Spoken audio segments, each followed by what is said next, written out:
I work with just don't like that stuff. Yeah.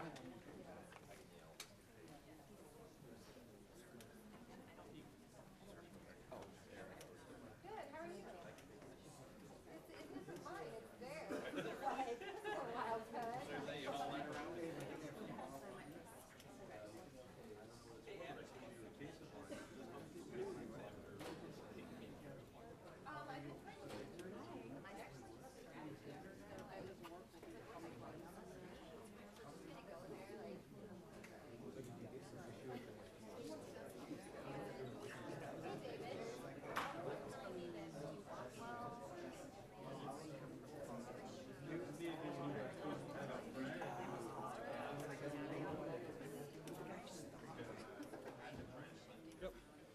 All right, we're going to get this meeting started. This is the Sacramento Regional Transit Board of Directors.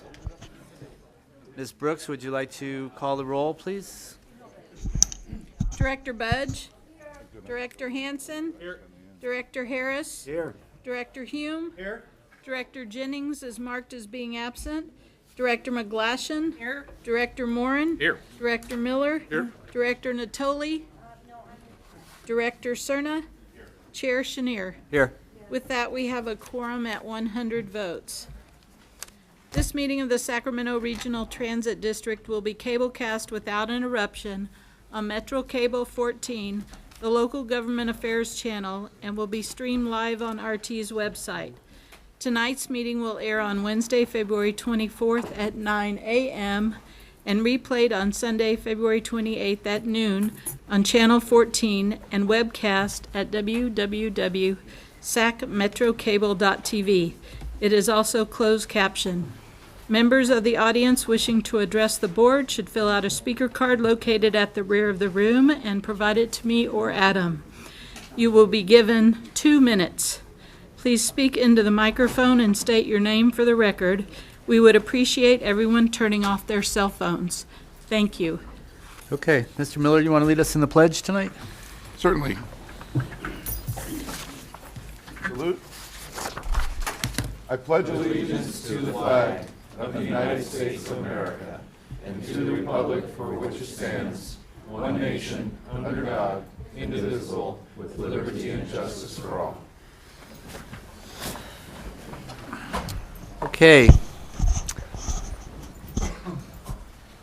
Moving on, consent calendar, items 1 through 9, noting that you have a speaker on item number 5.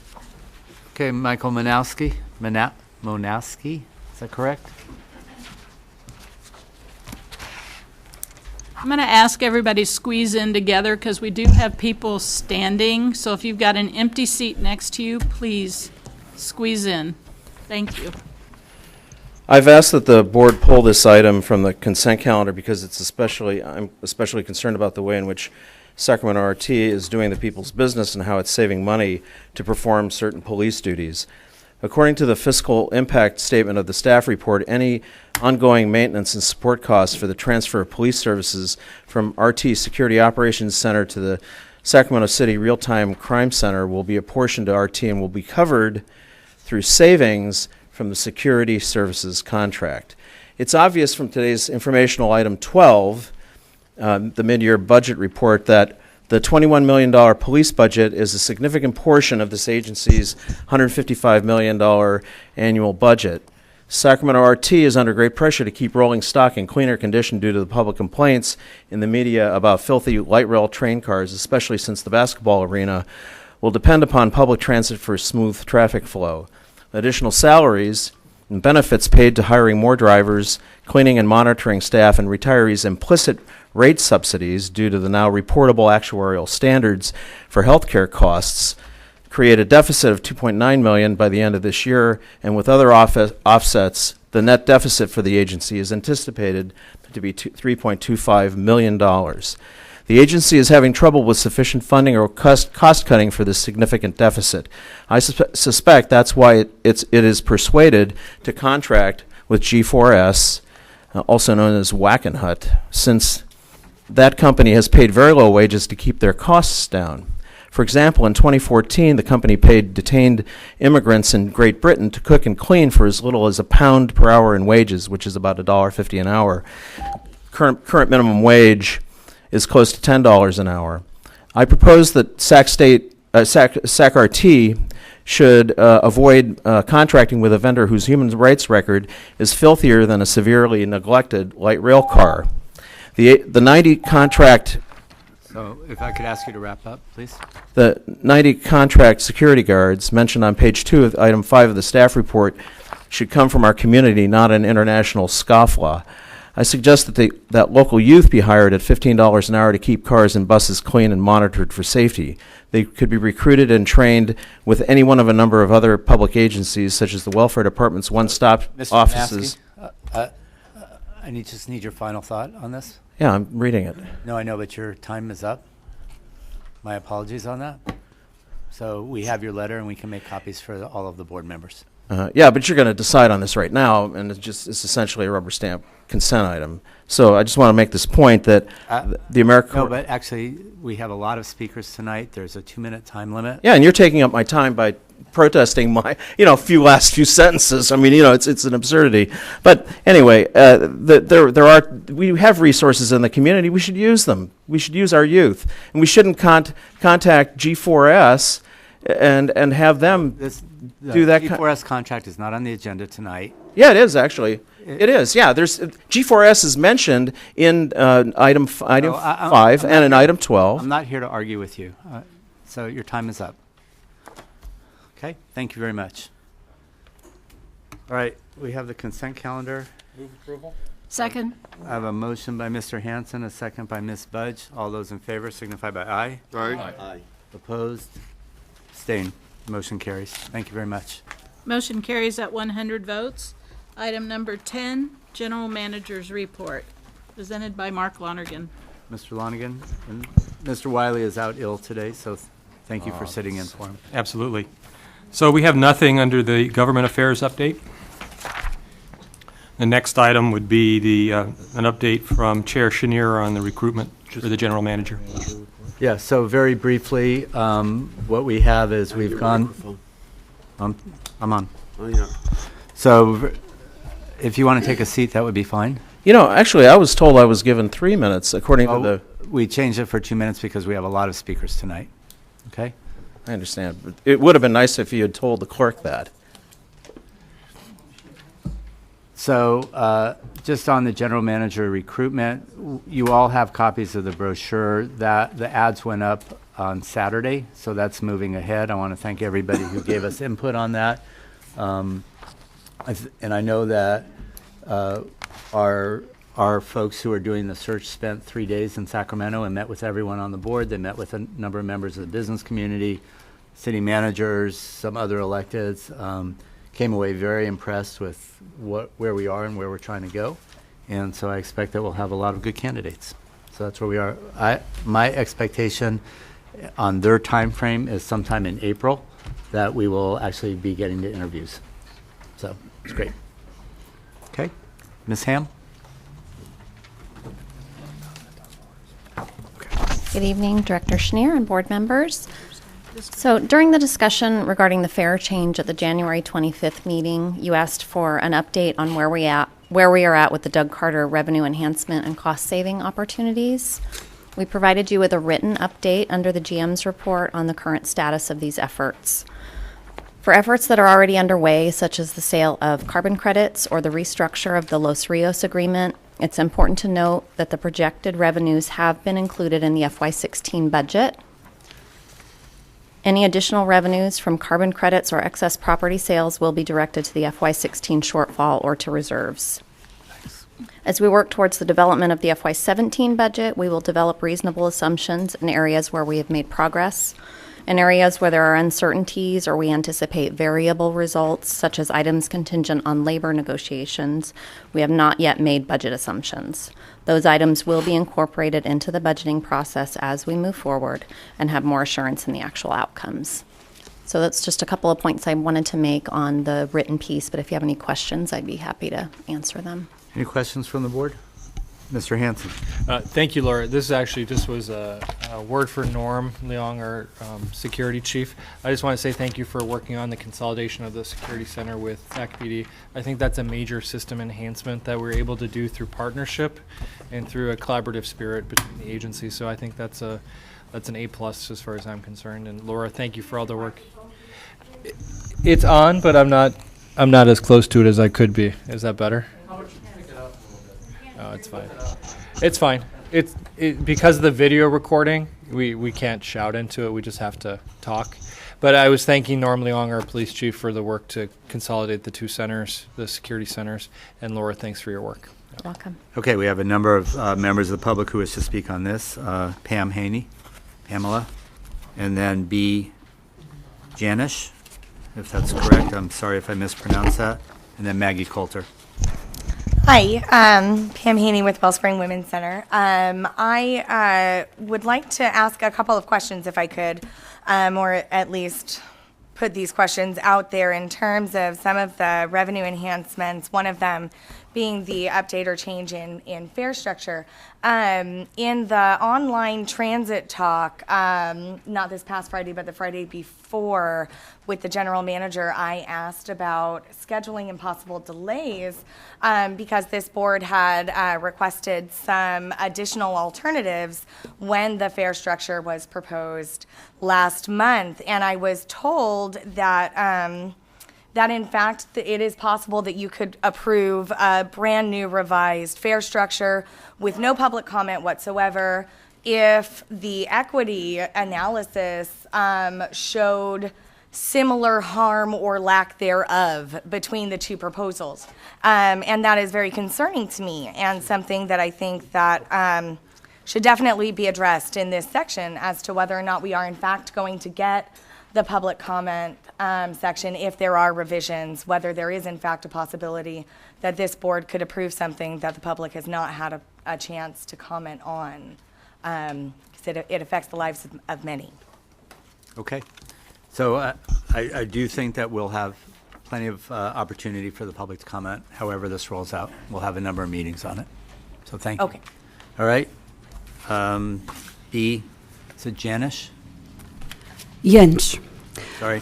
For months now, more than 1,000 individuals and dozens of organizations have been urging you, Sacramento Regional Transit, not to renew your contract with the multinational security conglomerate G4S. So, excuse What me. we all ask, Hang on one second. I just want to say, so G4S is not on the agenda tonight. isn't this the general manager's report? This is Item if you 10. want, if you want to speak on the public comment section on G4S, you're more than happy to do that. This is the general manager's report, so you need to stick to items that were in the general manager's report. So G4S was not included in that. So I'm happy to move your card to the public comment section if you'd like that. Okay. Next is Maggie Coulter. After Maggie Coulter is Gaith Hassan. Yeah, I'm here actually because it was our expectation based on the action that you took 6 weeks ago when you created a committee to look into contractor selection, that would be reported on. It's been 6 weeks now. We haven't heard anything. We have provided information. So we fully expected that would either be on the agenda or addressed in the general manager's report. Again, there are bylaws that we have. There's a Brown Act that we have. This is not an agendized item. If you want to speak on the public comment section around G4S, you're more than welcome to do that, but not at this point. Okay, well, so I will do that, but I would like to know what's happening with that committee because it was created 6 weeks ago, and members of the public don't know what's happening. Okay, thank you. So if you could address that, I'd appreciate it. And yes, I will speak during the public comment section. Thank you. Okay. Gaith Hassan.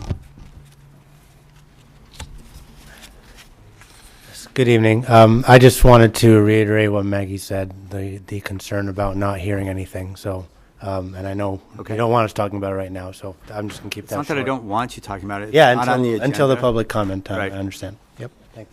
Kathy Hackett. Chris Yatuma. Same thing.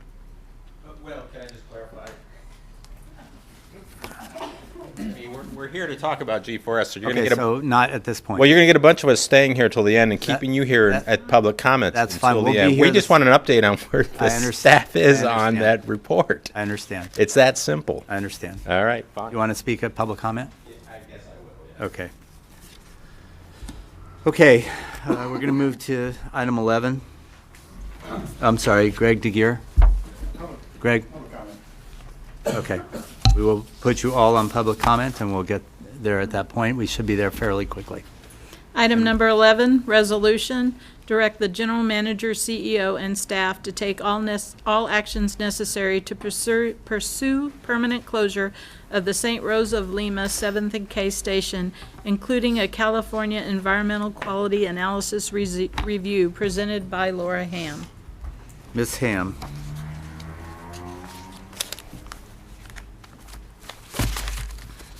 And where's Jeff? So I had your thing in the wrong order here? We'll deal with this. Okay, thank you. My apologies on that. Good evening again. So last month I gave an update regarding St. Rose of Lima Park, 7th and K light rail station, community outreach, and specific issues related to the station. We have now completed our outreach and analysis of the options, and with consideration of the increased activity and usage planned for the area, the disadvantages of the station design, creating safety and operational issues, the close vicinity of the 7th and Capitol station and the improvements planned for that station, and the improved travel time that would result in elimination of the station, staff is requesting that the board take action to direct the general manager to take all actions necessary to permanently close 7th and K station by next fall. Here is just a couple photos of the station that you've seen before. Laura, would you go back and explain that first slide? What building is that? So this is at the Joe Sun building, the building that got Joe Sun. Used to be Men's Warehouse. the corner of 7th and K, It's just a weird. former Men's Warehouse building. You're looking up K Street You're and looking southeast. okay, so 7th Street goes down that way? Yep. Yeah. Yes, Interesting perspective. from across the street. It's an artistic perspective of K Street. You can also see the slope of the sidewalk fairly well in this photo. Here's the corner, the narrow corner at 7th and K that we've described. This map here is a little bit hard to see, but this shows the walking distances between the stations. I can go back to that if you have questions. I quickly just wanted to go over one more time over the survey results. 41% in the overall results said we should close the station completely. 17.4% said we should move the boarding area north of K Street, so meaning 58.4% of the total respondents said we should close or move the station. Another 15.7% said close the station for major events, and 25.9% said leave the station as is. We had a couple additional letters come in today, one from Walk Sacramento. We also received a letter from the Sacramento Kings and a letter from the Republic FC, all recommending closure of the station. On station spacing guidelines, last month I talked about the fact that it's our regional goal to make light rail stations assets that attract people and riders, and to consider advantages and disadvantages to opening new light rail stations or closing existing ones. Our general guidelines state that station spacing should be about 1/4 of a mile in the urban core. Between 7th and K and 7th and Capitol, there's about 435 feet, as I just mentioned, or 1/8 of a mile, which is closer than advised in this guideline. So closure of the station would be consistent with this best practice and would speed up travel time through the downtown area. If the board directs staff to close the station, we will begin preparation of a California Environmental Quality Analysis. This process will take about 6 months. The construction at 7th and Capitol will begin in the spring, requiring temporary closure of 7th and Capitol. Therefore, the station would need to remain open until the work at 7th and Capitol is complete. That's it. With that, I'll take any questions. All right, so we have 5 members of the public who wish to speak on this, and then we'll go to the board. Bay, Miri, and then Dion Dwyer, Mike Barnbaum, Jeffrey Tartagia. Actually, 4 people, unless you want to speak twice. My apologies on the last one. Thank you, RT Board Chair and RT Board, for your time. I'll be brief. My name is Bay Muri, and I am one of the principals of the 700 Block Investors team, where many of those photos that you saw, the project is there. And I just wanted to express that I recommend the permanent removal of the light rail station, and also wanted to just emphasize something that I don't think has really been touched on, which is that our team's intent is specifically for the retail uses that are going to have entries that actually are off of 7th Street, right behind where that existing station are. The proposed uses that we intend to have at those specific spaces are going to likely be very heavy traffic uses, and what I mean by that is the entry to one of the retail spaces will result in the patron entering a lobby and then going up an elevator or a staircase to a second floor business, as well as to a rooftop business above that. So we're talking about a pretty big concept that intends to be available to many patrons.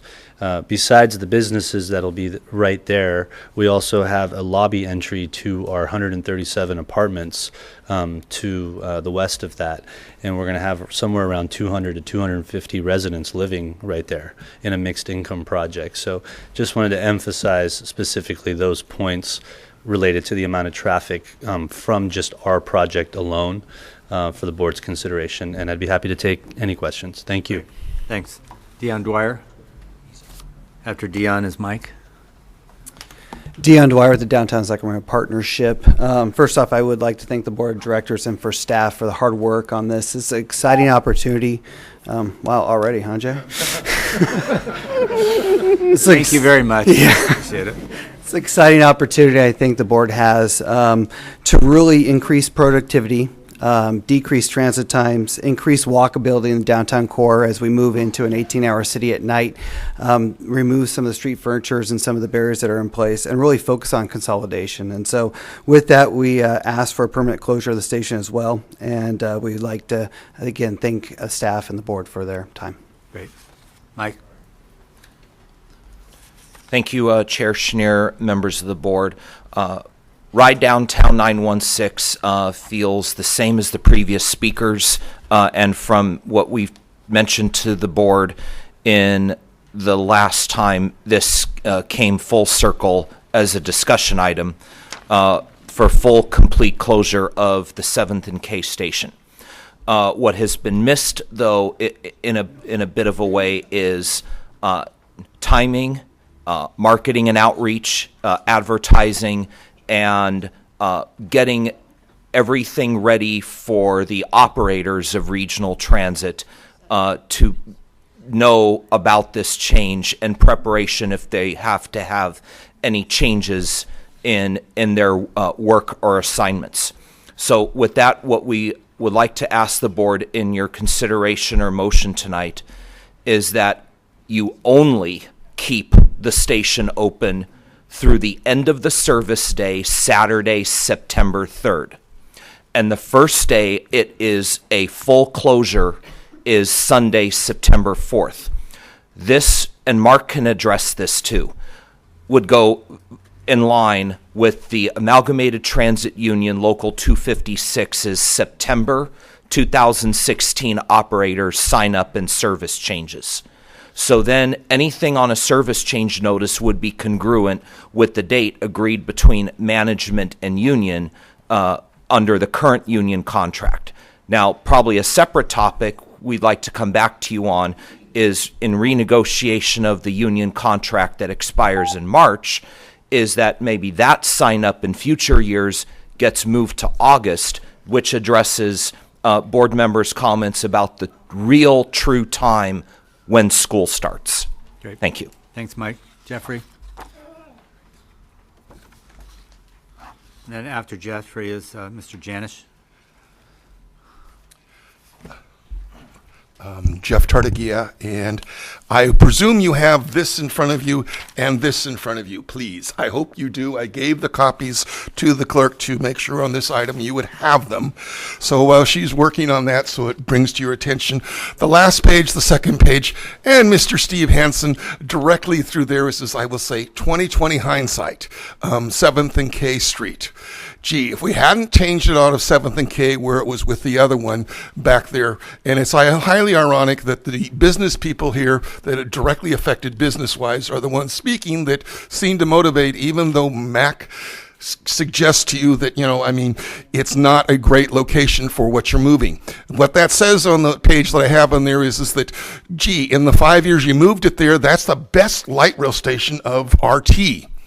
Before, as you're closing it down, will you please make sure that you know every reason why it is that way so that maybe the other stations can become that way? The last page of the written report that you have on there is talking about the things that I wonder if even are on RT's, shall we say, site about changes and everything else that are happening. I'm now into this little last page. And the reason I have it all included in there is because two things that are for next meeting that you're going to be bringing up. I hope you review the options as far as going after sales tax, and perhaps for those businesses and everything else, that you consider that light rail fares need to be increased to cover the direct cost instead of what you are doing now, because you are embarking on a journey that you journeyed 6 years ago, and look at what it did to you, just to keep the status quo. Now we'll go back to what I didn't speak to in my time from previously, and that is dealing with the general manager. I think Don Natoli and some of you may have known back there, you had a manager in previous time before that was very attentive to the ridership and permeated and created a society that you knew what was going on. When you go looking at for the next direct manager, please consider that very important. Your surveys don't even come close to covering what is necessary and needed. And this report right here dealing with your, shall we say, Title VI, it's amazing, interesting. December, you found an inequity related to Los Rios, and this now you don't. This information should be available more for you guys to be doing better reading for people that are here. And this is the report that I showed you a page of, the full report, that perhaps somebody will read and actually see what it has to say in suggesting matters. And that right now is offered in my 2 minutes about the general manager, about the, so we say, 7th and K light rail station, because once again I say to Steve, you're going to be going up against to the I lead transportation board that's perhaps looking at funding, and I heard a March date deadline talking about if you're ever going to try. I think you've screwed the pooch already about trying to get this year anything related to sales tax. And when I say screw the pooch, I mean for the public, you've made it right now where we're not real happy about RT, and we're not real happy about the current service, and this is just to maintain the status quo. I won't go into the $350 for the monthly paratransit pass and wonder who of those people are blind and whatever else things through there, but it's important that you guys know and have the information, and I don't believe you have the correct information available to you right now. Thank you. Mr. Janish? I will not be speaking about this, but please. I'm here to talk about the 7th and J Street station. I ride the Blue Line every day. I saw you changing the station from K Street around the corner, and I know why you did that, in order to have both the Gold Line and the Blue Line, and I guess the Green Line also have a common station where they can load people. I don't understand why you want to destroy the station now after spending a lot of money to move it around the corner. And I don't understand why you want to close it now when there's a large Coliseum being built right across the street. Don't you want to leave that station there so that you have another place where people can board your trains, especially people with disabilities? Don't destroy that station. Leave it. If you don't want to use it, mothball it and have it available to be used by people that need to get on the train so that hopefully will be riding from Arco or from the new arena home or to the games. It makes no sense to take that station out. Thank you. Thank you. All right, that's it for public comment on this item. Members of the board? Yep. Mr. Hanson. Thank you, Chair Chenier. I think that, Jeff, we can talk about STA and what's going on there, because I don't necessarily think that all the information has been given to you, but we can do that later. And I agree with the last commenter that we moved the station, I think, out of a good intent to try to make the system work better with some of the other projects going on. But the station hasn't necessarily been the easiest to manage. And with all the crowds we're expecting, there actually are several other stations right around the Golden One Center. This is not the only one.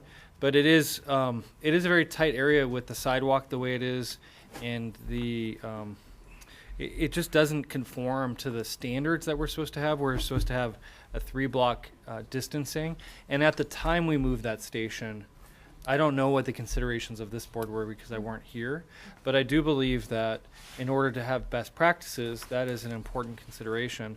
But also, I think that we as a board are aware that this is a vibrant, somewhat changing city and region, and I think we can't just get stuck on where one station is. We have to look at the big picture and always figure out, is it the best thing for the riders or not? And when I looked at the data coming from the riders themselves, over 50% favored either closing it or closing it most of the time.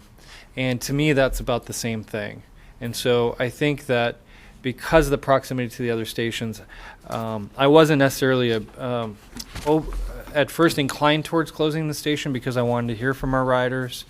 I wanted to make sure we were doing it for the right reasons, and I think, Laura, your report really lays out why it's best, and to see Walk Sacramento and some of the other people who think about these things also weigh in favor, that means a lot. And I think we have a chance here to make the system more functional. And I did note that when you look boarding area to boarding area, if you go to, I can't remember which exhibit it was, but can you pull up that one map that shows the boarding areas and the distance?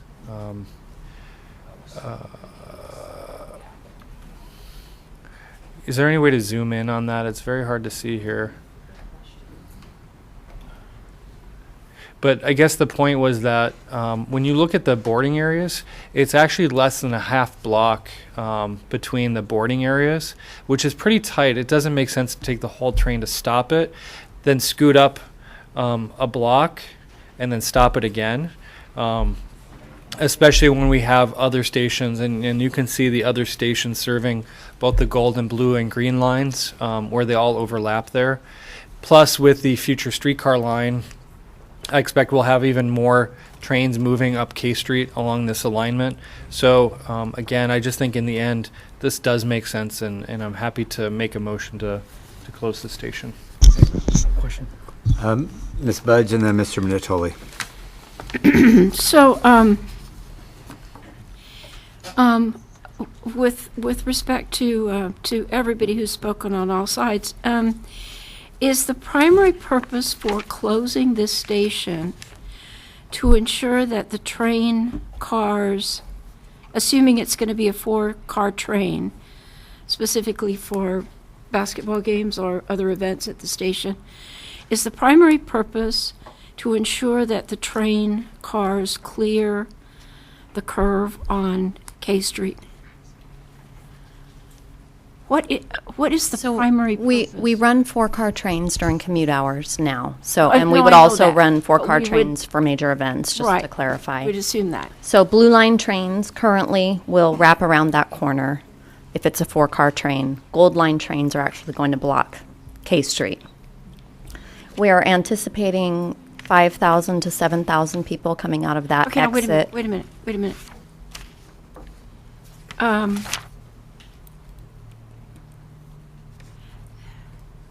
So the goal line will be coming from the train station, the Sacramento Valley station. Correct. Mm-hmm.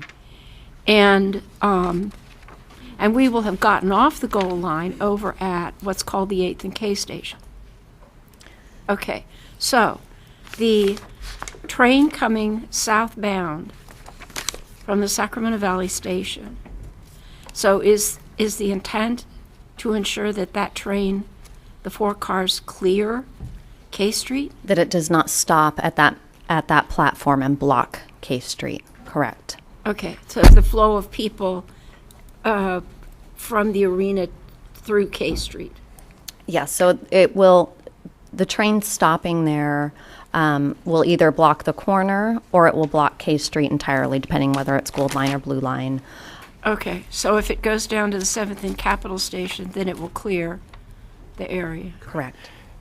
Just to add that to that a little bit, the other issue we have is, of course, a very narrow station at 7th and K up against the building face, and the reuse of the building and the activation of that side of the building and the station would make that an almost unsafely congested area when it's in full use.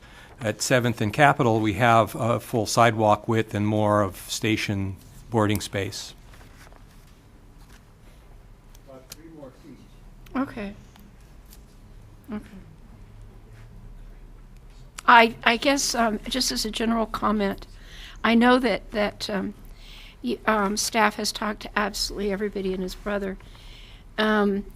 Probably the most that any of us know about what the city of Sacramento plans for a pedestrian train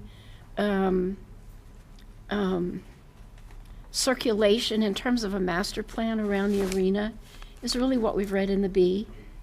And so it would be really, I have felt that we're kind of being asked to make this, and no, it isn't in a vacuum, but from this particular, sitting right here, it feels a little bit like we're being asked to make this decision in a vacuum. And as a planner, I'm always interested in what's the bigger picture. So if there's some way we could get an update at some point about what the pedestrian and vehicular circulation plan is intended to be around the arena, that would be really great. Could I just add something on that? Sure. if that's okay? I think that because the arena is only one aspect of what's going on downtown, I think that these things do get conflated with that one thing. But the revival of the 700 block, which Baymiri talked about, has been a work in progress for almost a decade now. It's been a very long time. Oh, absolutely. Believe me, I my point is that completely in support of what the DNS arena and its CYF are activity doing. on those nights is in addition to the revival of everything else. And so we're planning to make sure that when people come by foot, by bike, or by transit, that we do have lighting, that we have signage, that there is a good crowd control plan. And so there's a lot of that going on. And, you know, to the extent of the specificity for the arena, I think it would actually be helpful. And maybe I could spend some time with you, Linda, and we could talk about all the different things going on in the area, because there is quite a lot, to make sure that's a good quality urban experience. Oh, and I know there's a, believe me, we, DNS are all friends of Rancho Cordova. But it's, so we've watched what they're doing. But I'm really more interested in kind of an overall plan of what all the circulation aspects are. So we can certainly reach out to the city and ask them to do a presentation for us. Absolutely. Mr. Natoli? Yeah, my question is, as it relates to the costs for demolition, that you get a total cost package, including printing new maps and some of the internal offsets for staff time and so forth, but is the $155,000 or $140,000, $170,000, is that budgeted, and where's that budgeted? And was it budgeted this current year to close? It's budgeted in the station improvement project, the overall station project. Right. Yeah. It's more than that. Yeah.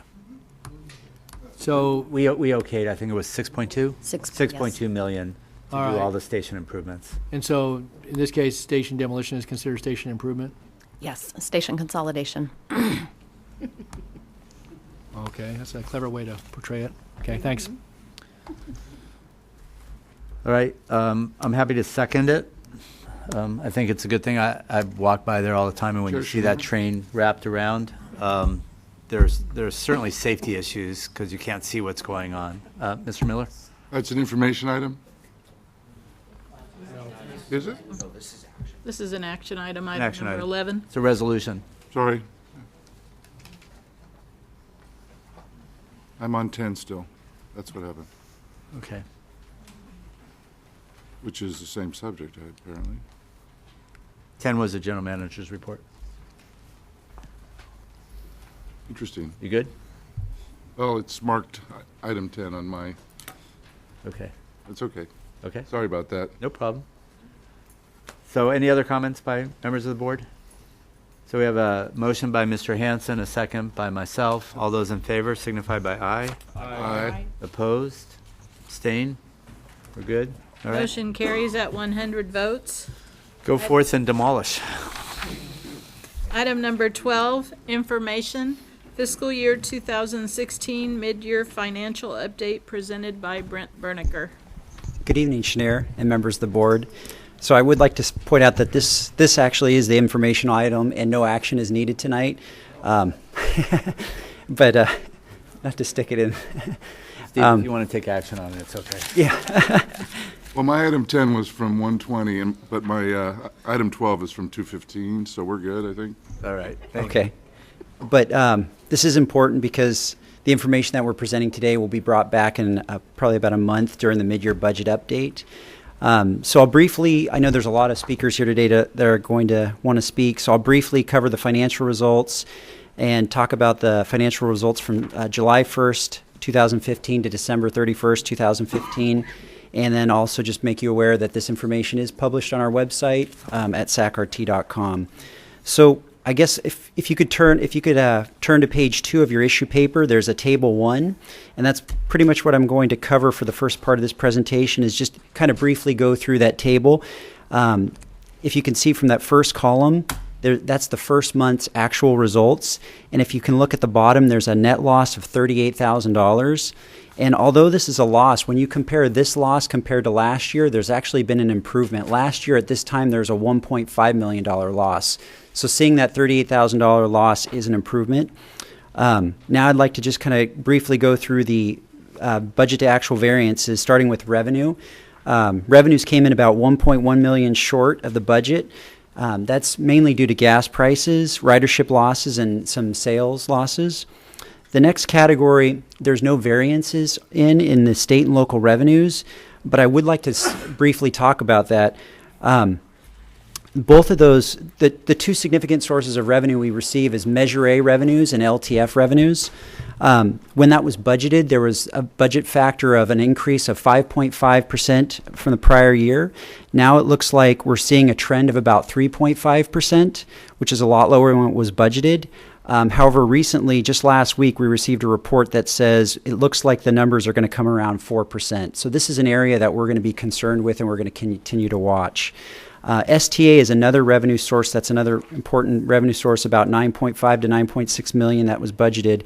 And we didn't get a lot of information on that till the end of last week. What we heard is that could come in around 20% lower than what was initially projected. On the expense side, if we come over to the salaries and benefits, you'll see a $1.2 million variance. This is attributed to straight time, overtime, and fringe benefit costs. The big factor there is the fringe benefit costs, and there's a lot of information in the report about this implicit rate subsidy. I won't go into that, but basically we have an actuary that comes out and provides us information on what that will cost for OPEB benefits, and what they provided us with this year is that there's this implicit rate subsidy that we have to record on our books, and that caused about $929,000 of the variance for the first 6 months. Then finally, there's a positive variance on the capital recovery of about $646,000. The next category I'd like to talk about is services. We have in that category, the two main categories are police services and paratransit. There's like I said, there's a positive variance in those areas, but what we're seeing is for the next 6 months, the police services budget will be used for a new operations center, and the paratransit costs, we're expecting to receive an invoice in the next couple weeks for supplemental trips that were incurred during the first 6 months of the fiscal year, and there'll be another supplemental report that we get at the end of the year. So we see that positive variance going away as time continues on. And then the last area is supplies. That we've had a lot of positive variances with our CNG. The pricing for CNG has come down. Bus and spare parts have also dropped.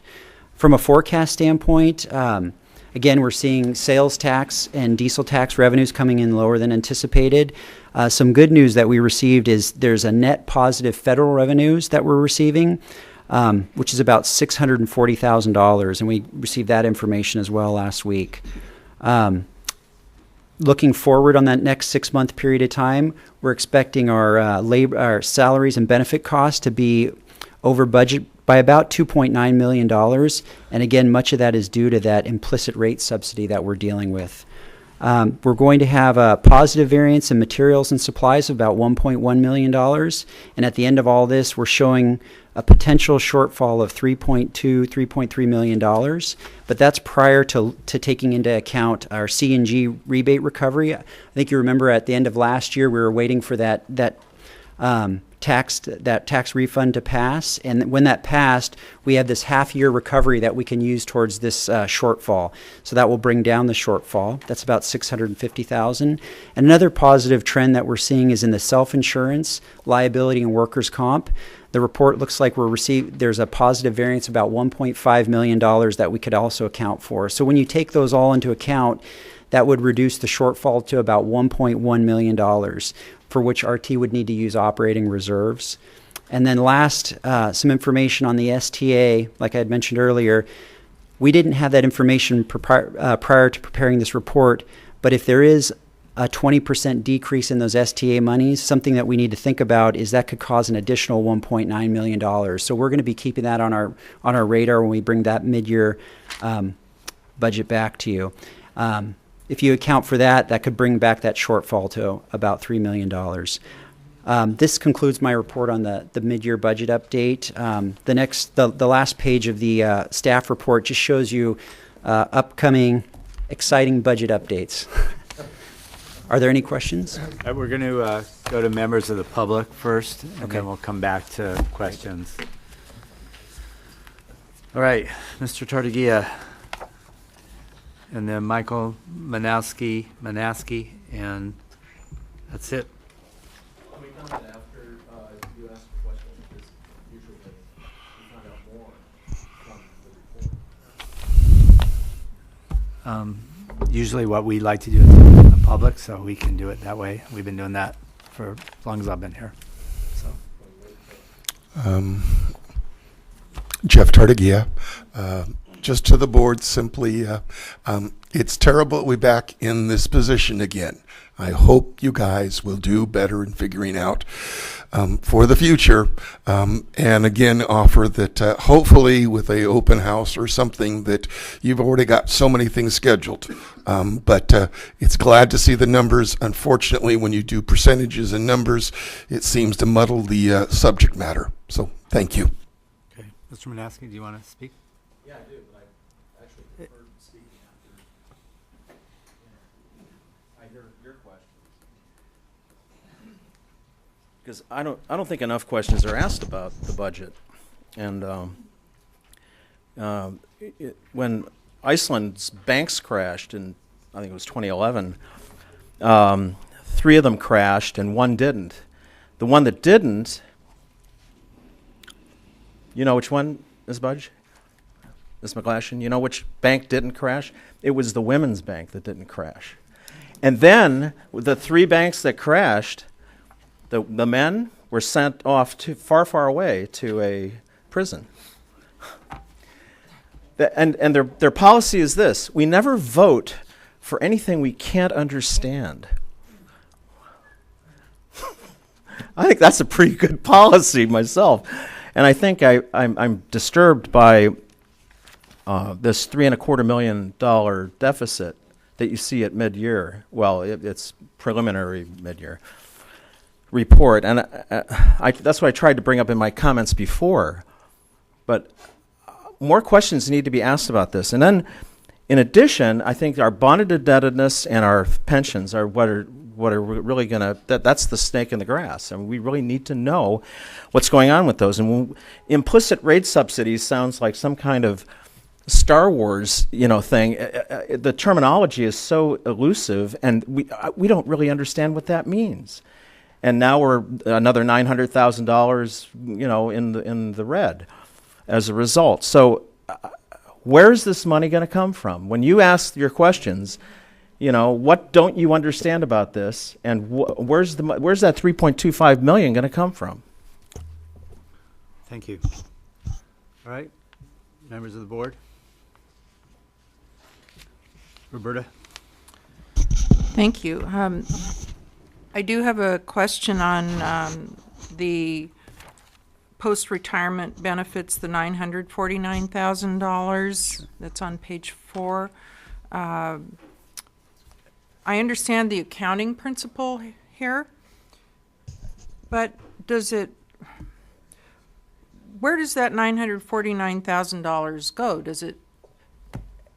Is this just an accounting ledger exercise, or does the $949,000 actually get parked in an account to go toward paying this unfunded liability? Right, it does. First of all, it's an expense, but it also, we pre-fund our OPEB liability just like we pre-fund our pension expense. So this money will get set aside as well to fund the liability.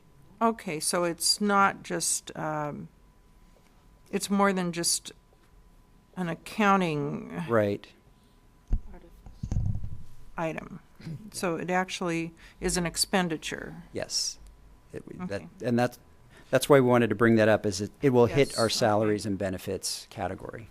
And then I just had a comment, which is on the fact that the rate, the fair revenue is below the budgeted estimate by 1.08 million or 7.3% at this point in the year. And I'm just, I don't expect you to have an answer tonight. It's a comment more, is that I'd like to know what, with a fare increase on the horizon, whatever that ends up being, how we expect that's going to affect the fair revenue item of our budget. Because yes, whatever increase we agree on will be a fair increase, but in terms of revenue, I don't know that we know what the effect is going to be, because there will be some people who don't ride because of a fare increase. I'm done. Sure. Okay. You done? And I do think when we had an initial discussion about the fare increase, they did look at the elasticity of it and what they thought they would lose in ridership. I don't know if that still pertains. We have gas, at $2 a gallon, so that's made a big difference. That isn't in here, though. Not in this one, Right. But we did speak about that. It's good. It's a great question, and we did look at that when we're looking at these fare increase proposals, and we're going to bring this information back again, but we'll talk about that a little more. But I think that needs to be in the mid-year budget as well. All right.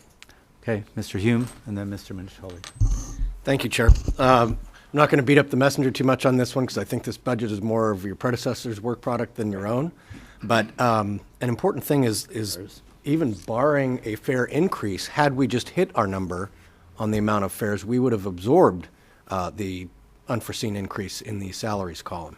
Being $1 million under revenue projections makes it pretty hard to make that up, even if everything under the expenditures come in where we thought they would be. My question kind of goes back to Ms. McGlashan's first question. In reading the staff report, I was kind of under the impression that the implicit rate subsidy was more of an accounting exercise, maybe a change in GASB standards or whatever that required it to just be booked, and that's why it was not anticipated. If that's an actual pre-funding, why did we not anticipate having to pre-fund that amount? Or did the amount that we had to pre-fund changed? So maybe the best way to explain the implicit rate subsidy, it's always been there, but what's happened is a lot of agencies had the ability to have an exception and not have to record that as an expense or pre-fund it.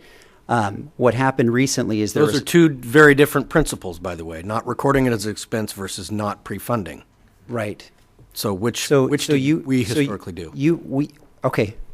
Let me start with just some background on this, and then I can go into that.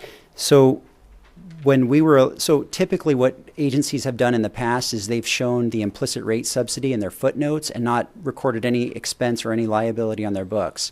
Recently, with the actuarial standard change, now they said you can't just record it as a disclosure in your footnotes, you actually have to record it as an expense. In addition to doing that expense, the actuarial will ask you, do you want to pre-fund your expense? If you don't pre-fund your expense, then you can have an unfunded OPEB liability. So we need to be careful that we don't show an unfunded OPEB liability, because that shows up as an additional liability that doesn't look good for the bondholders. So those are some considerations we had to look at when we were looking at this issue. Is that address? That explains it a little more. I mean, Okay. essentially, you would be kicking the can down the road and letting that build up as far as what you're eventually going to have to pay the piper. But Right. what have we historically done? Have we pre-funded? We've done a good job of pre-funding OPEB, the OPEB costs here. When we pre-funded it, we had actually had an account before the standard came out where they required you to start recording that on your liability, basically in your footnotes. You didn't have to record that information. You didn't have to have an actuary do that report. We already had a liability set up and cash set up to pre-fund that. And so once that standard came applicable and we needed to implement that, we had it already we had a small portion pre-funded. Obviously, this is a huge liability, but a lot of cities are actually choosing not to always pre-fund this, but we've actually been ahead of the curve and we've pre-funded exactly what we're required to contribute from an annual required contribution. So I think RT's done a good job in that area, and by pre-funding, it's allowing your interest earnings on that account to reduce the expense over time. So prior to this actuarial standards changed, Yep. we would have pre-funded and not booked that as an expense on the financials? Prior to this change, before this actuarial standard changed, we would have there would be no reason to record it. If There's money flowing out of the organization, how is that not a reason to record it? Yeah. The best way to think of it is, I'm just trying to think of the best way to explain it, but typically what you do when you have standards out there is you look at the required standards, what you need to book and what you need to show in your financial statements, and then you also have to look at it from a funding perspective.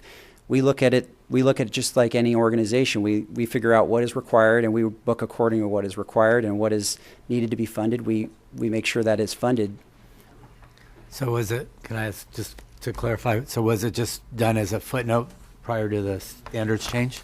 We didn't have to show that implicit rate subsidy at all. And now they're saying, some agencies were just showing it for illustrative purposes to say this is what exposures could be, and we were not showing that. We were not required to show it, but with this change in the actuarial standards, now we are required to show it. But the good news and for book RT it. is we've actually been doing the right thing for. That's what I was trying to point out. Maybe that's Whether it poor was choice of shown or words, not. but Yeah. So one for us. Natoli? Thank you. Mr. Natoli? Yeah. Brent, I wanted to just get a little more information on the insurance and liability program, because it talks about that the ability to maybe have a reduction in the insurance premium for the self-insured by $1.5 million, and relates to decreased exposure and forecasted passenger miles. So is that miles traveled by the bus and rail, or is it the number of people that are riding? So you get a decrease in ridership, so therefore you get a credit in your insurance? that latter one, what you just said, that there's been a decrease in ridership, which reduces our overall exposure because we are self-insured. So we're self-insured up to that $5 million, so we need to have an actuary come out and do that report to say what is your exposure and what should you book as a liability. And so they look at the number of miles, the number of people that are traveling, and when that ridership amount comes down, there's less exposure. So it's almost on the loss of fare revenue, the $1.25 million, or $1.4 million, and you're looking at $1 million. So it's almost a dollar for dollar. Is that just a recurring number? I wouldn't link the two, but they're very similar. But I would say just a drop in ridership can have other factors that are involved, right? So gas prices. I get that. Anything changes with the ridership. We typically the way we record the PLPD is what we refer to this as, and workers' comp liability is we have an actuary that does two reports. one for our fiscal year end, and then one for the mid-year update, which is what we got right now. And this just kind of helps guide us to see what's going to happen over the next 6 months. And so what they've done is they said, we looked at all your claims that have been paid out. We looked at your claim experiences, and we're not seeing any increases in that claim experiences. What we're seeing is actually that there's less riders out there, so there's less exposure for you from a liability standpoint. Now, what's important to understand, though, is this is an estimate for the first 6 months. The next 6 months, things could change, so we need to. That's why we didn't immediately identify it as an item that is a recovery right now. We're saying this is a potential area. I guess I'm a little puzzled, Brent, how it could be quite so dramatic. We have to self-insure up to $5 million, and so I assume that we've set aside this reserve, and so you're basically saying you could potentially take $1.5 million of that $5 million, but you still have a lot of exposure because you haven't lost millions and millions of riders, and your fare revenue is down. And so how does that equate to almost a third of what you have to reserve in the self-insured portion? Okay, maybe some further clarification would help. So the PLPD and workers' comp total liability is actually estimated around $18 million. That's on our books. Okay. So this is reducing that total exposure for the sum of the two, not just PLPD and workers. It's the sum of the two. Maybe that helps. Okay, that does help. One other question, and I know that we rely very heavily on other local governments, i.e. city, county, STA, for our estimates on the sales tax revenues, and we're off almost 1.5%, not quite, about 1% of estimate, but that's $720,000. A good portion of that, I guess, is the sales tax shortfall. I don't know whether we were more aggressive this past year or more conservative, but I guess this is certainly a reminder to me as a member of this board, but to all of us in local government that see it as a revenue stream that has a fluctuation that can be pretty wide at times. And for us, though, that's a pretty critical piece. And I guess I'm want to maybe put this out there as you build budget projections for next year, that we need to take a hard look at that, because if we miss it by 1%, that may not be a big deal in some realms, but certainly with RT, that's a pretty big number when it comes to the hard dollars that we depend upon to operate the system. So, and I know that we don't develop those forecasts ourselves, but we rely heavily. And I know I can recall a couple of years ago when we were pressing county folks pretty hard from the RT side, because I know I made an inquiry on behalf of certainly staff here about getting the numbers, and because we were a little more conservative on the county side at that particular year than maybe others were taking in their forecasts. And so I think we need to be cautious. And again, obviously, in the role you're in is going to be one where you're going to be probably very much involved in this budget development for the next year. And so I think we need to keep our eye on that, because if that trend were to continue, rather than just think things are going to get rosy because of whatever gets built into all those projections, I think we need to, learn a lesson from this year's experience. And certainly this is the first year we've had a downturn in sales tax. So that's a great point. And maybe something to point out is in the financial forecast model that we provided to the board at the last board meeting, we're using a 4.5% increase. When we originally went out for the bond issuance, we had positive trends in sales tax. 5.5 was a good number to start using, so that was used initially. When we went back and looked at that financial forecasting model, and we said, you know what, the current trends we are seeing, even before this report came out, we said 5.5 is too high. So okay. I think we have taken that into account, but we'll look at it even further to see if 4.5 is still too high. Okay, thanks. Thanks, Mr. Sure. Chair. Okay, Mr. Moore, then Mr. Cerna. Thanks, Chair. So yeah, some tough decisions ahead. I'm sure we all can feel and see that. The first question I have is, as you talked about the updated STA thing, where almost $2 million information you just got late last week. Yep. And it's probably impossible to answer because of the points Don was just making as far as these fluctuations. So that's really against this year's budget. Do we anticipate that kind of being the norm for another year or two, or could it just shift right back to what our assumptions originally were this year? Yes, so that's a good question. It's based on diesel tax. Okay. Tax on diesel sales. So we know gas prices have come down a lot, and diesel prices have also. Okay, so that's the metric there. So exactly. If we see the price of fuel remain where it is, for another 18 months, we're going to see this same sort of a negative variance. I think we're also hearing in the news. You'll hear some cities and counties that are also discussing this too, that get that diesel tax revenue. They're talking about just, you're hearing like the initial phase of that discussion coming up right now. Right. If they rely on that source. Yeah. So, and then getting back to this 900,000 on this actuarial adjustment or, recognition of that, is that related to the retiree medical? Medical, Okay. right. And I could go into it a little further. That's okay. Okay. I just sure. wanted to know that because, just for this board's information, the retiree board just met earlier this week, and we're going to see some increases just related to the pension side of it as well over the next few years, to the tune of probably about $500,000 a year for the next 3 years, based on, again, some more conservative assumptions. We all deal with this, related to the public pension process. So a lot of headwinds there. Yep. And my initial observations are this is a deficit related to this fiscal year. There's only 4 months left in this fiscal year. I mean, we have really no reaction time almost when you look at how long it takes us to legally make some of these tough decisions that get made from a sustainability standpoint. I'm talking about fares, routes, things like that. So yeah, we're going to have to, I'll be very interested in what we come up with. The troubling thing for me is some of this patching and repairing we're seeing going on here, as we know, is one-time stuff. And it seems like we've been existing this way for a long time. So, we think there's a lot of people in the room tonight. This is going to get really, really difficult. But, thanks for getting on it. Thanks for the candor in the report. Mm-hmm. And, we have to swiftly get to a better point here. But thanks for all the information, Brent. Sure. Thank you. Mr. Cerna. Thank you, Mr. Chair. I'll be brief. I was going to save this comment for the end of the agenda under board member comments, but I think it's somewhat germane to this item.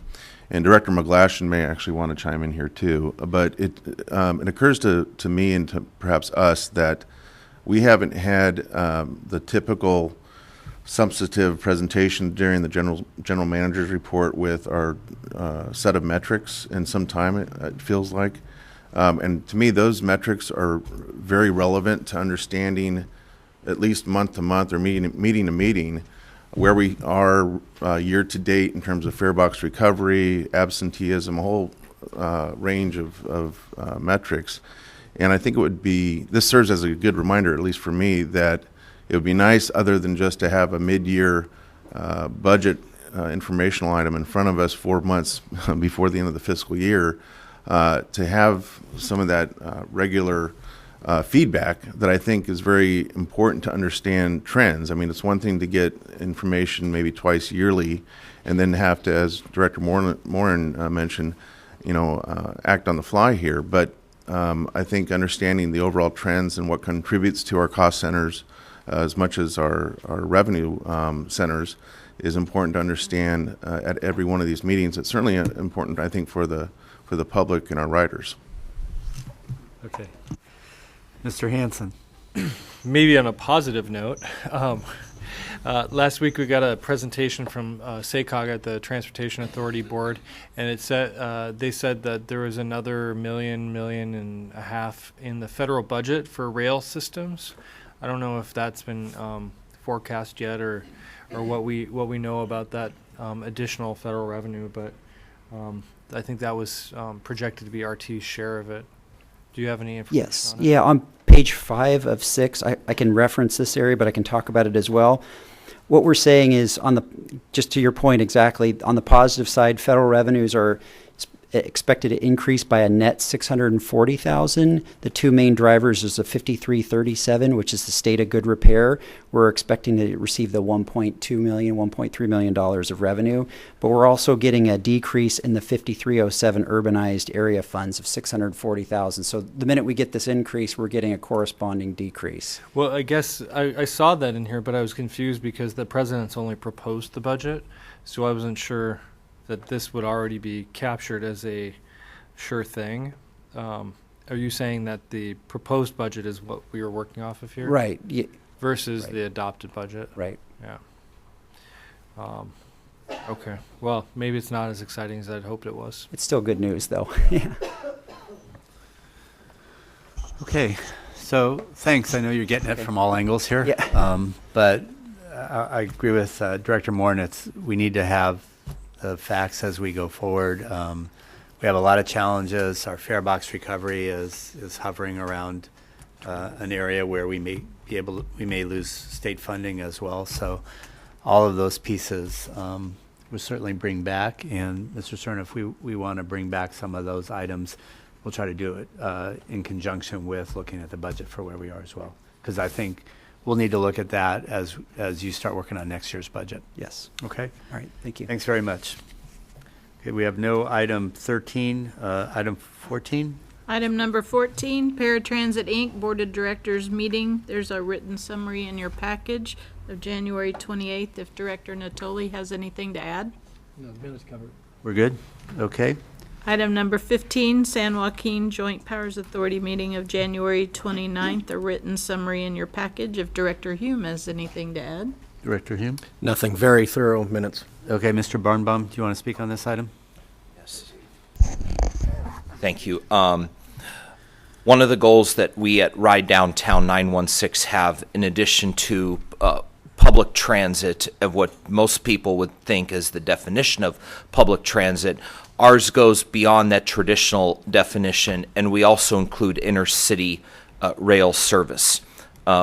We were thrilled and pleased to hear at the January 29th meeting in Modesto, which Director Hume attended, that there will be a fifth round trip on the San Joaquin that will travel between Bakersfield and Oakland, of which at the Stockton Amtrak station will be a motor coach connection to Lodi, Elk Grove, and downtown Sacramento.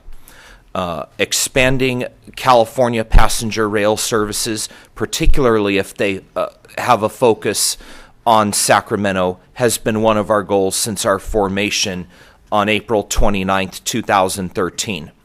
And this just goes to show that people are supporting this type of mode of transportation. We will be working with the JPA staff coming up to the meeting on March 25th, which will be, by the way, in Sacramento at the old Sacramento City Council chambers that face out on I Street. Their staff will present and unveil the 7-train schedule versus what you have today as the current 6-train schedule. 4 trains go to Oakland and 2 go to Sacramento. Under the unveiling, 5 will go to Oakland and 2 will continue to Sacramento.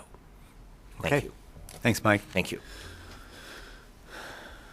Okay, we're going to go to our public comment section. I just want Mr. Chair. make a Ms. Budge? statement that on item 16, Director Budge noted earlier today that the meeting had been canceled. Right. But I do have a board member request under reports, ideas, and questions. Could we please have a report back on the potential for art on the buses?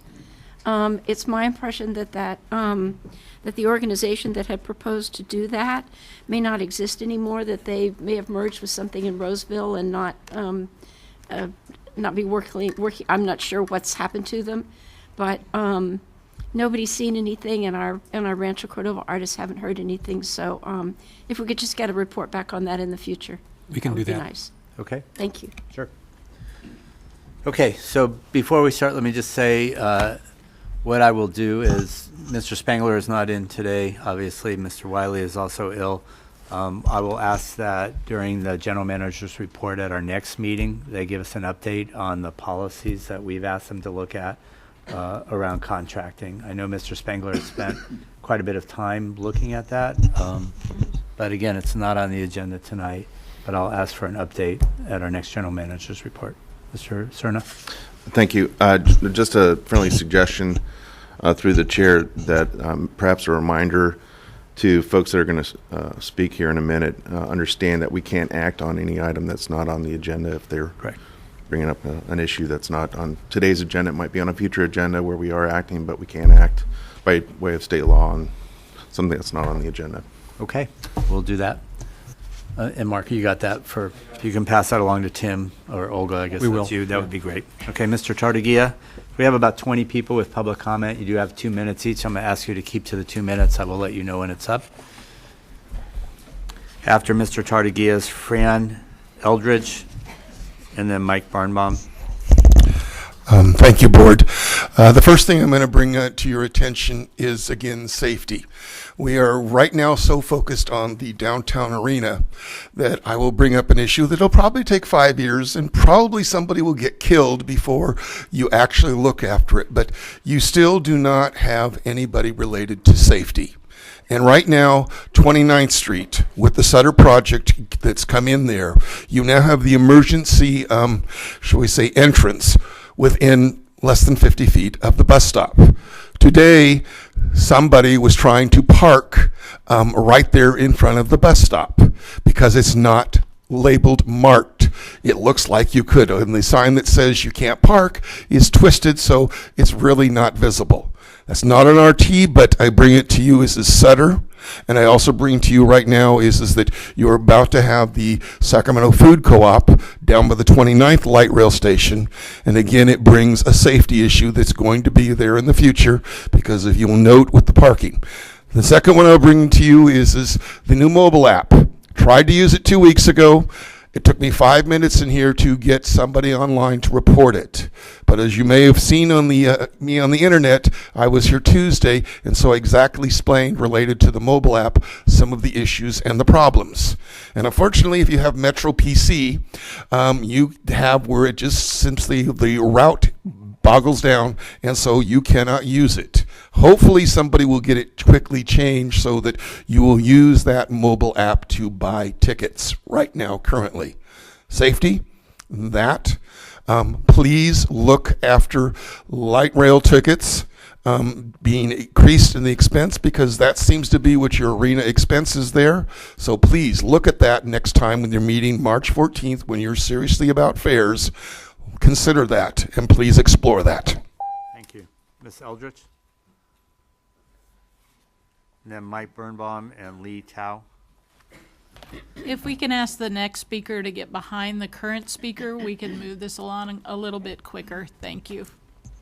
Good evening. I'm Fran Eldridge, and this is my city. I'm a United Methodist, and I'm also a kindergarten teacher, retired. I'm here to strongly urge you not to extend your contract with G4S. This company is complicit in human rights violations in many countries. As you've heard on previous occasions, many church groups have already divested from G4S. The United Methodists, the Quakers, the Mennonites, the United Church of Christ, and the Presbyterians. I'm personally very concerned with G4S involvement in juvenile private prisons here in the United States, where there has been documented human rights abuses. Also, abuses in juvenile detention centers in the United Kingdom. UNICEF has reported human rights abuses of Palestinian children in Israel. I was encouraged that the board took steps to create a committee to investigate the RT's contractor screening for social responsibility and related criteria. As others have said, I'm concerned that you haven't presented this to the public. Mr. Chair, did I understand from you that that will be in the next general manager's report? What I said is we'll get an update on it. An update on it, thank you. So I want to again urge you not to extend your contract with G4S. It's the right thing to do. Thank you. Thank you. Mike, and after Mike, Lee Tao. Good evening, Chair Schneer and members of the board. Thank you. There's a lot upcoming on the transit calendar, some of which are not directly involved with RT, but may have some impact to RT. So we wanted to provide you just with an information update. You don't have to take any action on it. Tomorrow there will be a proposed fare increase open house at the Citrus Heights Community Center, and that will be from noon to 7 p.m. On Wednesday at 9 a.m., the Placer County Transportation Planning Agency will hold their board meeting in North Auburn, and among other hot topic items will be Capitol Corridor, as well as the final findings of unmet transit needs for FY 16-17 presented to their board on Wednesday. On Thursday from noon to 7 p.m., there will be another and final proposed fare increase open house.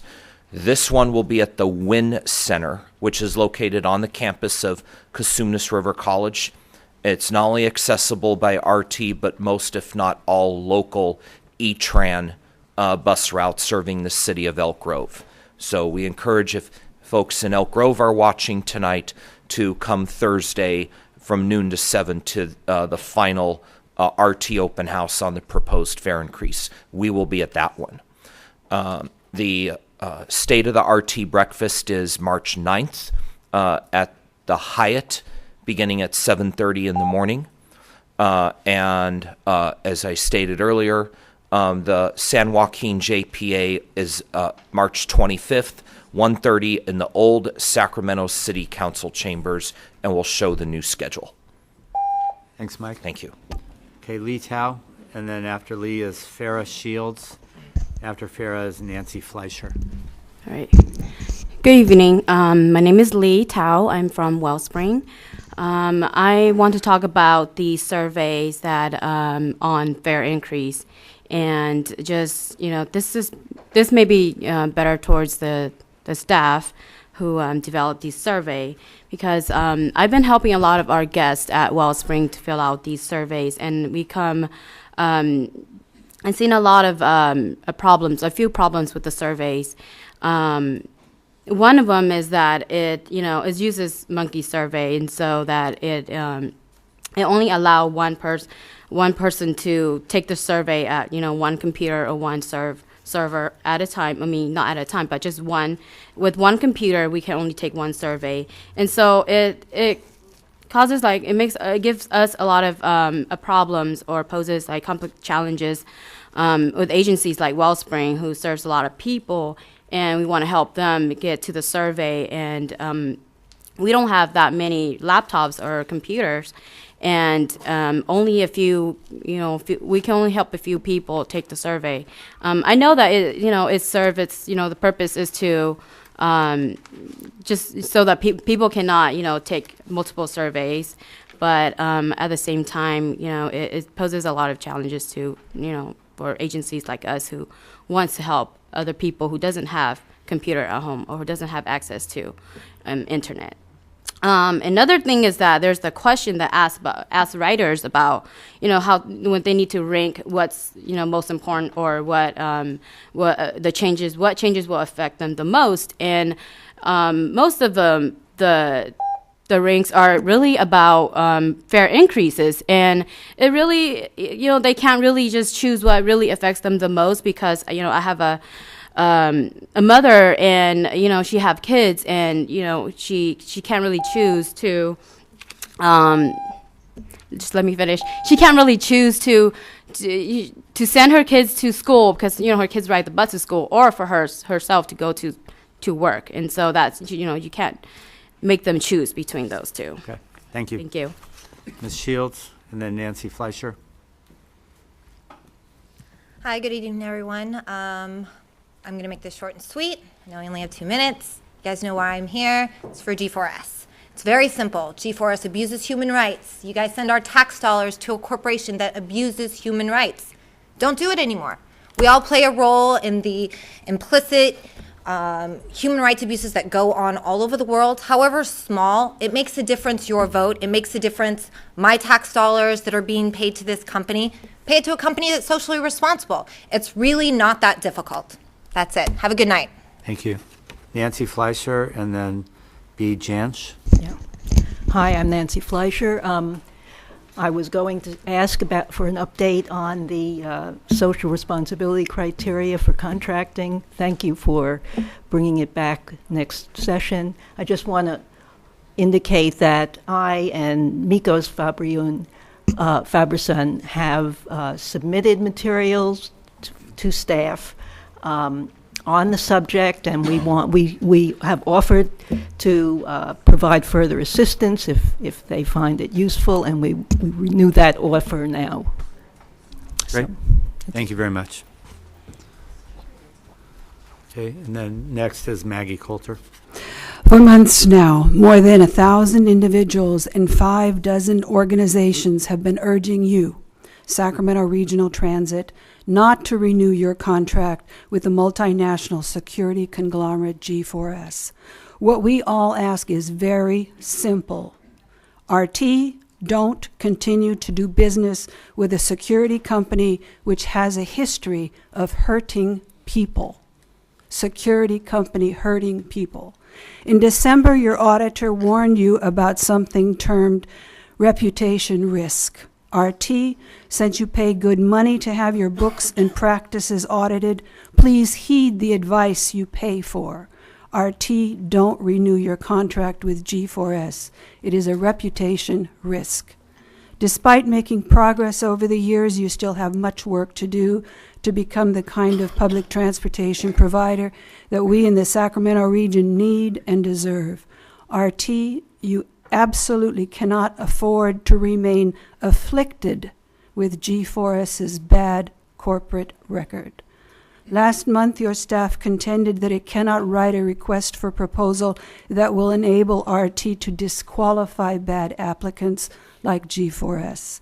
But of course, a well-written RFP will do precisely that. It will enable RT to choose the best qualified candidate and the best price. My name is Brigitte Jensch. I'm a Sacramento resident, a voter, a taxpayer, and an RT patron. I don't want my taxes and my fares to pay for G4S, a security company with a history of hurting people. Thank you. Okay, Maggie Coulter, and then Gaith Hassan. Yes, thank you, Board. With Sac Ride Human. So the point is we want this on the agenda. 6 months ago, we came to you about G4S. G4S hasn't even been on this agenda, and their contract expires in June. On Sunday, there's an article in the Sacramento Bee about potentially taking 30 of those positions and making them into ticket checkers. That's great. Let's bring those people in-house, give them decent wages and benefits, which the G4S workers who aren't unionized don't get. That's terrific. But that's going to impact the contract. So I'm actually shocked that you guys haven't talked about that contract yet. Because if you take those 30 ticket checkers out of the G4S contract, you're going to have to greatly reduce the number of G4S employees. And if you're going to come out with a reduced contract, then you should really responsibly go out to bid and ask other private security companies if they're able to do that service. Because when you went out with the original G4S contract 3 years ago, it was a much bigger contract than it's shaping up to be now if this proposal, which everybody now in Sacramento has seen, was the front page of the Sacramento Bee on Sunday. So I think these things need to be on your agenda. I understand you're not taking action, but we wrote you, as you know, we've met with you, over 60 organizations have contacted you. Many of them have sent you letters. The Florin Japanese American Citizens League, the Pioneer Congregational Church, Defense of Children International, the Unitarian Universalists, the Methodists, the Sierra Club, and other groups have written you, and people care about this, and you have the opportunity now to do something about it. And not only do you have the opportunity, you've already got noises being made here that, yes, we want to create RT positions with some of those G4S staff. So let's do it. Let's get it on the agenda. Let's talk about it. Let's get the public involved. Thank you for agreeing to put the contractor screening on the next agenda, but we're serious about it. We've had dozens of people talking to you. We know you're busy, but we really want you to address this. Thank you. And I just want to be clear one more time. I didn't say that we're putting it on the agenda.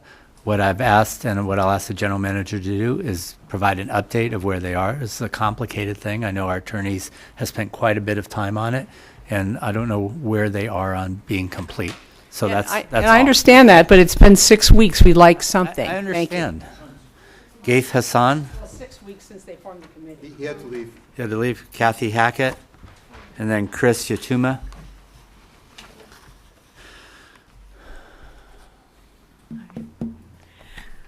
Hi, I'm Kathy Hackett, and thank you for hearing us. And I just have 2 points, but one of the things I do want you to realize that there's been a significant amount of organizing and interest on ending the contract with G4S.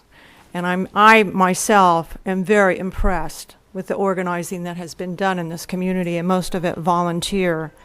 I only make 2 points. I'm a Unitarian Universalist, and I worked with others to gather signatures at my congregation, and we were able across the United States and Canada to get enough signatures to put a business resolution on the Assembly agenda for divestment from GS4. And so I think that, there is a groundswell among many people to get rid of G4S, just like we are right here in Sacramento talking to you. I also am a longtime union activist. I was a statewide officer for Local 1000 and on the Central Labor Council for 10 years, on the executive board of the Central Labor Council. And so, from my perspective, I always think you should bring things in-house. I really don't think contracting out saves you anything, and I am concerned about that. And so I'm just asking that you end the contract and maybe think about bringing the people in-house. That would be something where people get a job and have fair wages and benefits. Thank you. Chris Yatuma, and then Greg DeGeer. Thank you. I appreciate what you said about having the manager come back at the next meeting and give us an update on the status, because we could have saved a lot of angst, a lot of people coming here tonight, the 20, 25 odd people that we have here tonight, had we just gotten a response to our emails, to our phone calls, just asking for an update. And it could have just as simply said, we're not ready, we understand you're understaffed, you got other issues that are going on, and we'd bring it up at the next agenda, or we'd talk about it with the manager. We just had nothing for you. So all of us showed up here tonight thinking that we had to do this because we weren't sure what was happening, because there was silence. It was just a matter of answering some phone calls or emails. We sent in numerous calls, emails to staff, some of the council members, just asking that simple question, what is the status? And we heard nothing. So we appreciate it. We hope to hear at least some type of status update at the next meeting. So thank you. Okay, thank you. Mr. DeGeer, nice to see you. Hello, good to see you. Greg DeGeer, representing the Pioneer Congregational United Church of Christ on Hill Street in Mr. Hansen's district, but we have members throughout the Sacramento region, quite a few as far away as Elk Grove. Our church, trying to follow Jesus' call to love our neighbors as ourselves, is passionately committed to working for social justice through prayer, preaching, service to the community, and public policy advocacy. That I'm here on the last of those. I promise not to lead you on a prayer meeting tonight. We all know now what a horrible abuser of human rights this company is throughout the United States and the world. It's the right thing to do is to terminate the contract. We know that the moral arc of history is long, but it bends towards justice. Let's get on the right side of history. Thanks. David Mandel, and then Lori Jones. Good evening. Thank you. I'm involved in a number of groups in town that are working on trying to make the world a better place, and all of them got involved in supporting this campaign to cancel the contract with G4S. And we've been talking about getting a report back from the general manager about the committee that was formed, but I just wanted to remind you that there's two distinct things here, even though they're related. The committee was formed to look into contracting in general and including human rights, environmental issues as a factor in contracting, and that's great. I totally support it and look forward to hearing that report. And it's been, in fact, 6 weeks. But the G4S issue was first brought to a meeting that I attended with the general manager more than 6 months ago. And the group that initiated this also met with most of the board members, all of those who were willing to meet with us, starting around that same time. So, and I would like to ask why has that specific issue not come on the agenda, since the board has the option right now of not renewing the contract, no questions asked. That if it's, I worry that it may be too late unless you intend to hire people in-house to actually go out and contract with another contractor. I'm wondering what's happening with that. I just want to add that as an active member in one of the local Democratic clubs in town, we got the endorsement of that club and 5 or 6 other clubs in town that all endorsed this campaign, all the ones that we went to that had the time to consider it. And then not last week, 11 days ago, on February 11th, a resolution was passed unanimously by the Democratic Party Central Committee for Sacramento County, also endorsing this campaign. So you're having a broad call from churches, political organizations, all sorts of human rights organizations to cancel this contract, and we'd like to know why it's taking so long not to cancel, just not to renew it, which the board has the power to do, no questions asked. I will just leave a copy of that resolution I mentioned with you and ask that copies be made so you can all see it. Okay. Thanks very much. Thank you. Lori Jones and then Raul Clevin. Chair Chenier and Board, thank you. I would like to first call for a moment of peace with justice, and I'll time it for 30 seconds.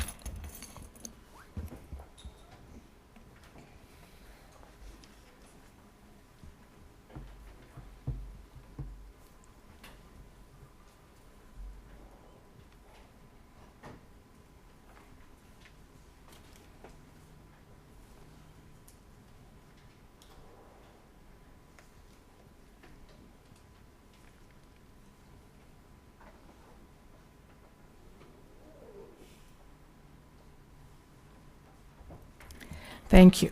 Then I have one small issue and 2 larger ones I'll try to get in a minute and a half. 65th Street Light Rail has a recurring pothole that seems to come back every time it rains. It's about the size of an 8 or 9 inch pipe plate right now and a couple inches deep. And so I've called a few times and it's been there, I think, about a month now. I don't know how long your repair schedule takes. On the fare increase, I know that's coming up on the agenda next month.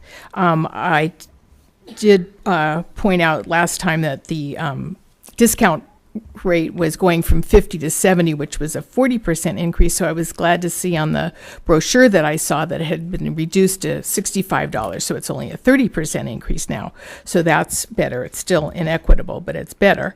But the major issue is the elimination of the paratransit monthly pass, because even one trip a day, one round trip, is about, what did I say here? $360.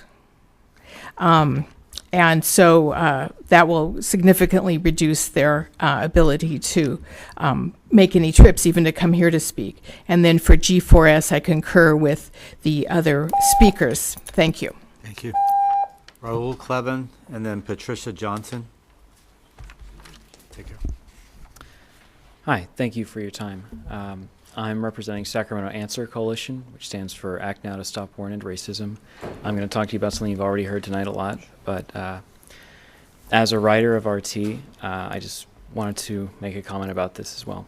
So we know G4S has a track record of poor business practices. They've already been banned from several other countries for that reason. Totally apart from their human rights record in this country, in England, in Israel, I think it behooves you to examine that record of poor business practices that they do have. Since the contract for G4S will be up very soon, I'd just like to encourage you to choose a different company, or, as has already been mentioned, maybe bringing everyone who's already working for them in-house. And we've seen tonight and at previous meetings that there's a very large and very diverse group of people who would like you to do that. So thank you for your time. Have a good night. Thank you. Patricia Johnson and then Jamar Jefferson. Good evening. I'm here to concur with the other speakers about the G4S, and I respectfully ask you to please not renew the G4S contract. Thank you. Jamar? And then Michael Manaski. How you doing? My name is Jamar Jefferson, and I'd like to take 10 seconds and just thank the Creator Yah for allowing us all to be breathing.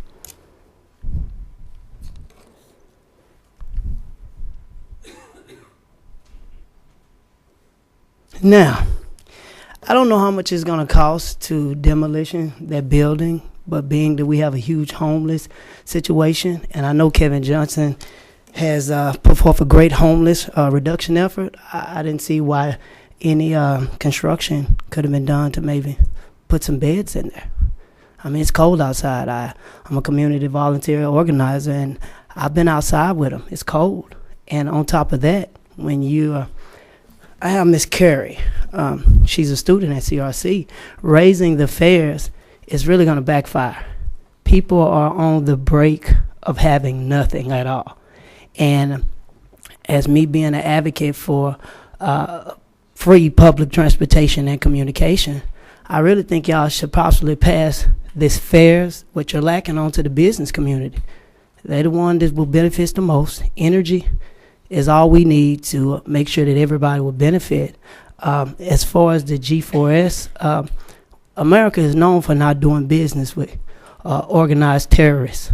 And whenever you're doing human rights violation, it's a crime against humanity. We should not be doing business with such characters, especially America, the greatest country in the world. We should not be doing business with anyone just for our image sake. So, back on the fare. There's a lot of college students who ride the fares. I came into the thing. I see you have 15 seconds. But I came in and I noticed that it's $18 million over the next 5 years. Do not raise the fares. Just pass it on to the people who, at the end of the day, benefit, the property owners. Thank you. Okay, Mr. Manaski. Could you not bump that thing? I was going to stop, but that's rude in the middle of my time. No? I don't do it. It's automatic. Oh, okay, because that was rude. Sorry.